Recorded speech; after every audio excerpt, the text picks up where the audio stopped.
আসসালামু আলাইকুম। আপনারা দেখছেন আপলিফ্ট বাংলাদেশ, আর সাথে রয়েছি আমি রুবেল। মাঝে মাঝে দেশের যোগাযোগ মাধ্যমগুলোর মধ্যে ঢাকা চট্টগ্রাম মহাসড়ককে সড়কের হৃৎপিণ্ড বলা হয়ে থাকে, কেননা এই মহাসড়ক দিয়ে প্রতিদিন 30,000 যানবাহন চলাচল করে, আর শুধু দিনের বেলায় এই মহাসড়ক দিয়ে চলে 10,000 ট্রাক। বর্তমানে যে সড়কটি রয়েছে এটি এই যানবাহনের চাপ সামাল দিতে ভালোই হিমশিম খাচ্ছে, আর যদি ঘটে কোনো দুর্ঘটনা তাহলে তো কখনো কখনো যানজট ছাড়িয়ে যায় কয়েক কিলোমিটার পর্যন্ত। দেশের অর্থনীতির লাইফলাইন খ্যাত শহর, যেখানে রাতে দিনে যানজটের কারণে নষ্ট হচ্ছে মূল্যবান কর্মঘণ্টা, যা দেশের অগ্রগতিকে টেনে ধরছে পেছনের দিকে। কিন্তু এবারে শোনা যাচ্ছে সুখবর। অবশেষে দেশের প্রধান বাণিজ্য রুট 4 লেন থেকে রূপান্তরিত হচ্ছে 10 লেনের মহাসড়কে। একদিকে বন্দরে বিপ্লব, অন্যদিকে সড়কের সক্ষমতা বাড়িয়ে তুলতে প্রায় 65,000 কোটি টাকার প্রকল্পটির নির্মাণ কাজ কবে শুরু হতে যাচ্ছে, কেমন হবে ঢাকা চট্টগ্রাম 10 লেনের এই এক্সপ্রেসওয়ে, আর কবেই বা শেষ হবে এর কাজ, এর সব কিছুই তুলে ধরব আমাদের আজকের আয়োজনে। তাই না টেনে শেষ পর্যন্ত দেখতে থাকুন। আমাদের আজকের ভিডিওটি স্পন্সর করেছে অনলাইন বাংলা স্কুল। পৃথিবীর বিভিন্ন দেশ থেকে প্রবাসী শিশুরা এখানে বাংলা ভাষা শিখে থাকে। বিস্তারিত জানতে ভিজিট করুন onlinebanglaschool.com। তাদের ওয়েবসাইটের লিংক পেয়ে যাবেন ডেসক্রিপশন বক্সে। প্রায় 1 বছর আগে অস্ট্রেলিয়া ভিত্তিক পরামর্শক প্রতিষ্ঠান SMECর নেতৃত্বে 5টি প্রতিষ্ঠানের একটি কনসোর্টিয়াম মাঠ পর্যায়ে সমীক্ষাটি পরিচালনা করেছে। সড়ক ও জনপথ অধিদপ্তরের সঙ্গে করা চুক্তি অনুযায়ী মহাসড়কটির সম্প্রসারণের একটি বিস্তারিত নকশাও তৈরি করেছে কনসোর্টিয়ামটি। এসব কাজে খরচ হয়েছে প্রায় 44 কোটি টাকা। ফলে আশার আলো দেখা যাচ্ছে দেশের লাইফলাইন খ্যাত এই মহাসড়ক ঘিরে। এখানে উল্লেখ্য যে বিগত সরকারের সময় সিদ্ধান্ত নেওয়া হয়েছিল দেশের যে কোনো মহাসড়ক সার্ভিস লেন সহ 6 লেনের নিচে আর হবে না। কিন্তু দেশের সব থেকে ব্যস্ত এবং বাণিজ্যিক রুট ঢাকা চট্টগ্রাম মহাসড়কের হিসেব নিকেশ সম্পূর্ণই আলাদা। দেশের প্রধান বন্দরনগরী জেলা চট্টগ্রাম। দেশের সামরিক অর্থনীতিতে এই জেলার অবদান কতটা তা শুধু চট্টগ্রাম বন্দরের উদাহরণ দিলেই পরিষ্কার হয়ে যাবে। বাংলাদেশ থেকে বিদেশে যত রপ্তানি হয় এর 75 ভাগই যায় এই বন্দর দিয়ে। বিদেশ থেকে যত পণ্য আমদানি করা হয় এর 80 ভাগই আসে এই বন্দর দিয়ে। দেশের মোট রাজস্ব আয়ের 60 ভাগই এই বন্দরের অবদান, যা দেশের জিডিপিতে 12% অবদান রাখছে। এসব তথ্য উল্লেখ করার কারণ রয়েছে, কারণ এর সাথে জড়িয়ে আছে ঢাকা চট্টগ্রাম মহাসড়কের অবদান। বাংলাদেশে বৈদেশিক বাণিজ্যের 90% নির্ভরশীল ঢাকা চট্টগ্রাম মহাসড়কের উপর। তাহলে বুঝতেই পারছেন এই সড়ককে কেন দেশের অর্থনীতির লাইফলাইন বলা হয়ে থাকে।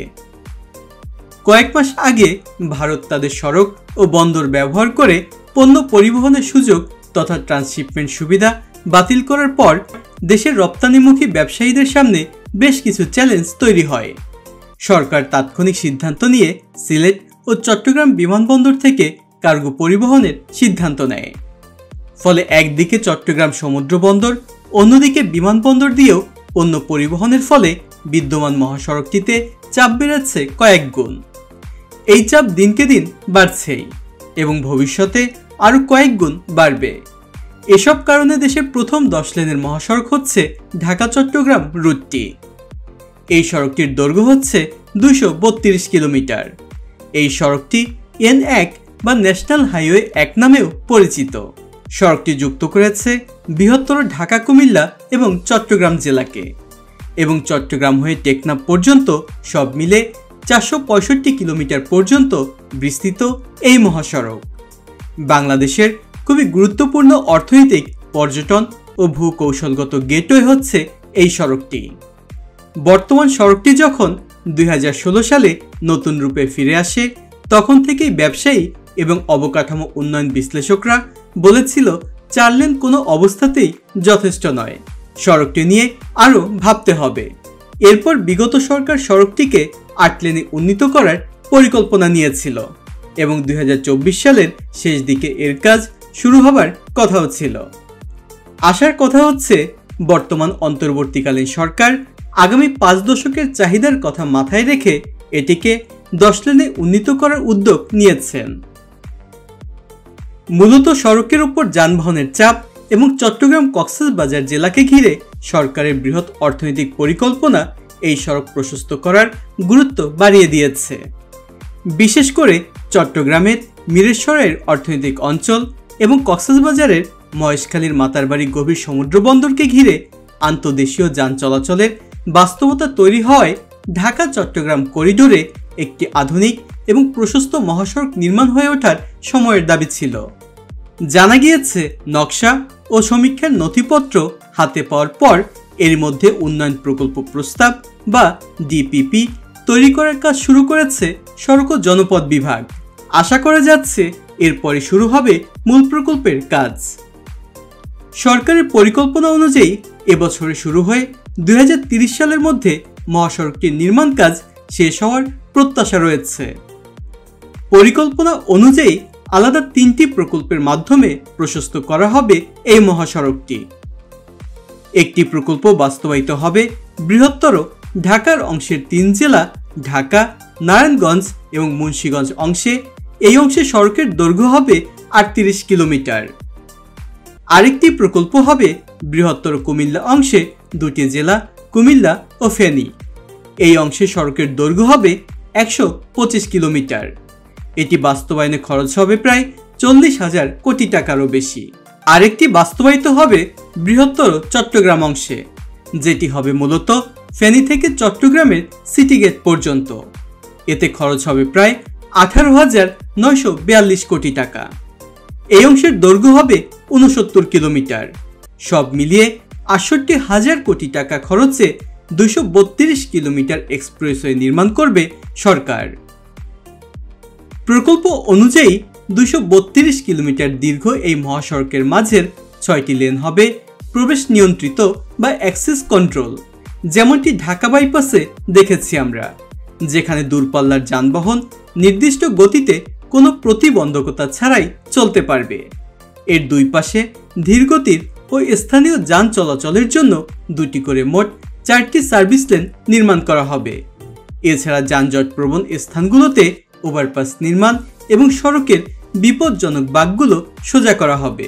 সড়ক ও জনপথ অধিদপ্তর সূত্রে জানা গিয়েছে, 169 কিলোমিটারের চট্টগ্রাম কক্সবাজার মহাসড়কে এখন 110 কিলোমিটার 4 লেনে উন্নীত করার কাজ চলমান আছে। বিশ্বের দীর্ঘ সমুদ্র সৈকত কক্সবাজার আর 3 পার্বত্য জেলার কারণে মহাসড়কটি একই সঙ্গে দেশের প্রধান পর্যটন করিডোরও।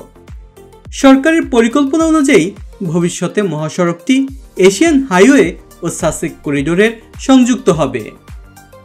আন্তঃদেশীয় বাণিজ্যের অন্যতম গুরুত্বপূর্ণ মহাসড়ক ঢাকা চট্টগ্রাম নিয়ে সুদূর প্রসারী পরিকল্পনার ঘাটতি ছিল অনেক বছর ধরে।